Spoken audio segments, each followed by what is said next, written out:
Is it working? Yeah. Hey, BookTube.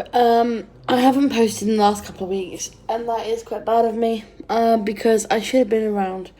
Sorry for my hair, it's wet. I just washed it, and it's kind of got a bit like tangly, but I'll sort it out later. But I just had to come on here and talk to someone who's read this book. So, not only did I finish this book today, last night I finished the last book in the Nevernight Chronicles, and I cried. It was 4 a.m, I had like goosebumps and I was crying in my room, which is really not good, but if a book could do that to you, that is a good book, so, you know. But this video isn't about Nevernight Chronicles. I think Nevernight Chronicles are they're just too much of anything to possibly explain my feelings. It's just so, I can't even describe some of the feelings that book gave me. It gave me chills. So even my February wrap up, I probably won't be able to say much about Nevernight apart from quite a lot of rambling probably. But this isn't about Nevernight again, okay? This is about Woven in Moonlight by Isabel Ibanez, which I finished this afternoon, and I had to take a shower but also, had to process my thinking about this book because I loved it. It's a very simply, fairly sort of written in the style of a fairly normal YA fantasy, but the character developments were just brilliant, I think, and the main character coming into her own skin was, I don't know, it was heartwarming really. And I don't find often many fantasy heroines who are like, you know what, I'm gonna grow into who I am. There are lots of people who are like that. But let me explain anyway. My camera just fell down, which scared the living daylights out of me. I have to prop it up against something, or else it's just gonna fall down. Because I can't really position my face in the camera without having it that's better, I think. I can see my face in the camera, If anyone who doesn't know, I'm a blind booktuber, which is it's who I am, but it also means that I'm having to constantly make sure that I'm actually filming myself and not the floor. Because I did get a call from a friend of mine before saying, Danielle, your video had it was just a black screen. And I was like, oh, okay. Not the floor, but the floor desk or something. Anyway, back to the point, why I'm actually here. So, Woven in Moonlight by Isabel Ibanez follows. It's it's based on Bolivian history, but it's a fantasy world. And it follows a girl called Ximena. Ximena is, she lives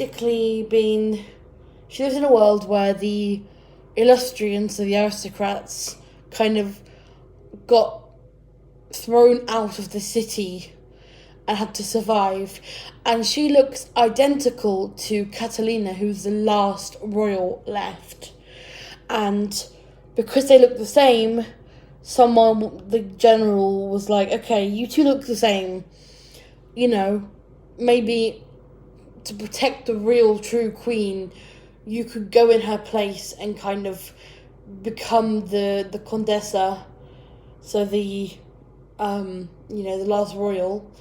You can go and be the Condessa for Catalina, so that when the time is right and the false king is gone, you can go, she can take over from you, which is basically the premise of the book. That's the most simple bit on the blurb. I'm not going to give any spoilers apart from, do I do the bit at the end? See how it goes. Sometimes I include a spoiler bit at the end, sometimes I don't. Depends on the situation. So Ximena has to go as a decoy for probably about 10 years of her life. And then also in the synopsis, the false king, Atok, says, right, I want to marry you, Condessa, because if I marry you, I'll have all the power over your people, so the aristocrats that are left, the Illustrians. And, of course, they send Ximena, the decoy, in her place, in Catalina's place. This is basically happened like in the first chapters, and it's obvious from the synopsis. It's you know, I won't give any spoilers of what's happening unless I specify. Now, I have a bit of a... I love this book so much. I breezed through it and I adored it. But I have a bit of an issue with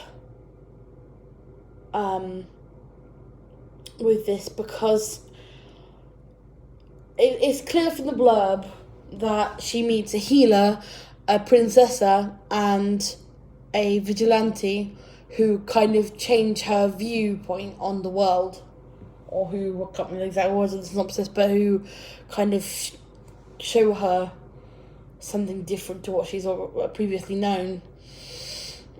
And I don't know. My issue is, I kind of get why they would preserve the real queen, you know, the Condessa, for her to become the real queen when this false king is killed. But why send poor Ximena in there just to be like her, like, you know, she was just a girl, you know, she's just a girl. It's a slight spoiler, I guess, but nothing really special. Is that she was this child when this happened, so I guess I always said this as, you know, she's lived in the situation for half her life probably, and you know, the general took this child and said, okay, you can be safe, you can live somewhere in the keep, you know, you can live with all these people, and then you can be the you know, you can be out of problems, and you know, we'll help you, and you know, but well, they basically said to her, would you be the Condessa's decoy? And she was like, yeah. But then had to live all her life dealing with it. And I'm like, I get why they should send her in some ways. But at the same time, she's learning to survive, she's learning to do everything, while this other girl is like protected away from everything, you know, meant to be kind of very protected, not seen as a threat or anything. And I do get it, I do get why, but it just seems like, come on, like, if she could still do stuff, she could still rule her own people and learn how to do things rather than just being kind of protected.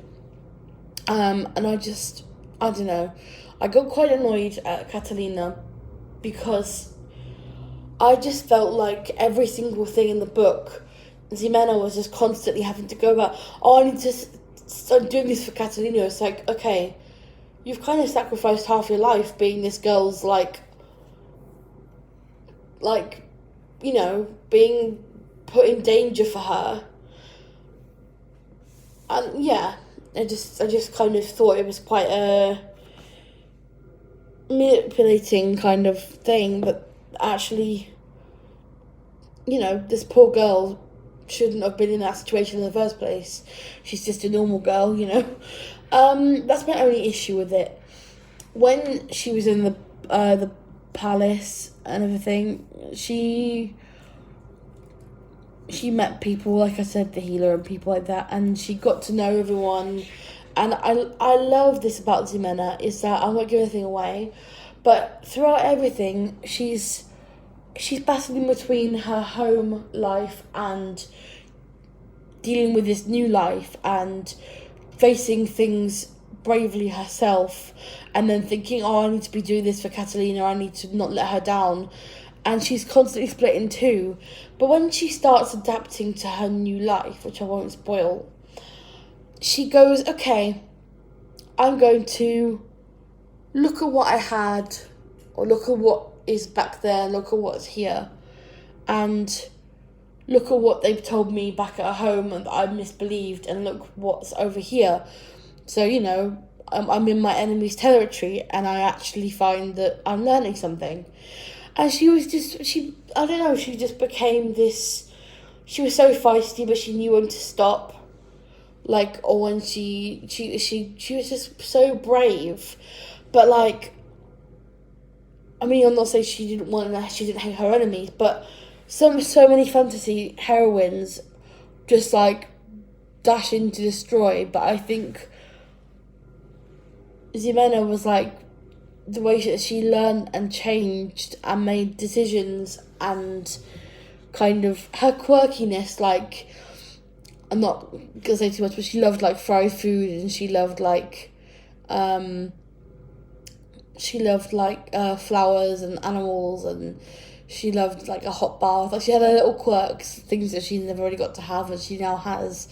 I just love her. She's really quirky. She's really kind. She obviously has to deal with a lot, but as a heroine, by the end of it, I was just like, good for you. You did, like, you kind of got out without hurting too many people, and kind of trying to do the best thing. And I just really respect her. Obviously, I won't say anything else to kind of spoil it. Nothing I've already said has any major it covers any major plot twists or anything. The magic system is good. So Ximena can weave moonlight into wool as messages. And that's quite clever. So one character can... There's quite a few magic. There's, like, blood magic. There's magic that comes from the relic, the Estrella, which is, like, something she's searching for, which again is kind of in the blurb. The kind of artifact kind of thing. So one person can read the stars. One person can read the future in the moon or something. She can, So I just really like this book. And she was quite witty. She liked being free. I just really liked Ximena and everyone around her, the people she got to know in the story, and how honest she was. She could have been a lot worse, I don't know. I really liked the story. I don't know if this is a series, because by the end of book 1, I kind of feel like this is a really firm ending. How could there be book 2? But I have a few thoughts of what could be in book 2, but I don't know if there is actually a second book, or if it's going to be 3 books, or how many there is, but I'll keep my ears peeled for that. But yeah, basically, I would recommend it. I'm just seeing if there's any triggers or anything. I'm trying to think. There is, I don't know, people are killed, but then most fantasy that happens. There's, I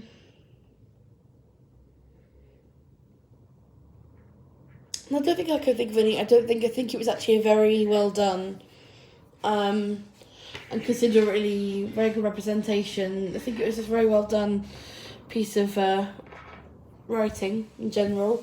I loved it actually because the author, has Latinx representation, because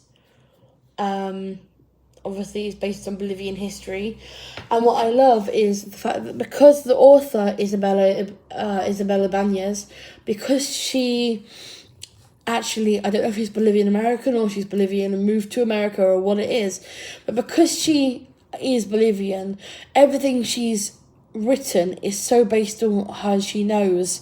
All the discussions of, like, the food they have, and the all the discussions of things, and some of the characters are named after different things. So, like, Atok, the king's name means fox, Atok means fox. Oh, there's another one I liked as well. Atok is the evil guy, the false king.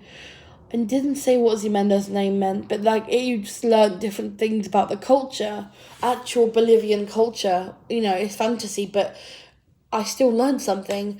And there was a cute little glossary at the end, sort of saying what some of the Spanish things were.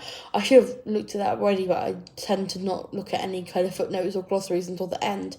And even then, sometimes I don't really bother. But that was just a concise little thing. Descriptions of all the foods and the culture behind it and some, you know. I just thought it was a really cleverly done book. Not too intense. It was a nice, easy read. I really breezed through it. Didn't find it too heavy at all. And I've been reading quite a lot of heavy books lately. Finished the Red Queen series and the Nevernight series. And there's a lot of fighting and those kind of things. So it was quite nice to have one that was, I'd say, slightly more character driven and a bit more what I needed right now, really. I've sort of breezed through it. And I was like, what, is it over? I'm going to miss these characters. So I hope there is a second book, because I love Ximena and her love interest, because there's a small element of romance, and her friends. And I want to see what happens if there is another book.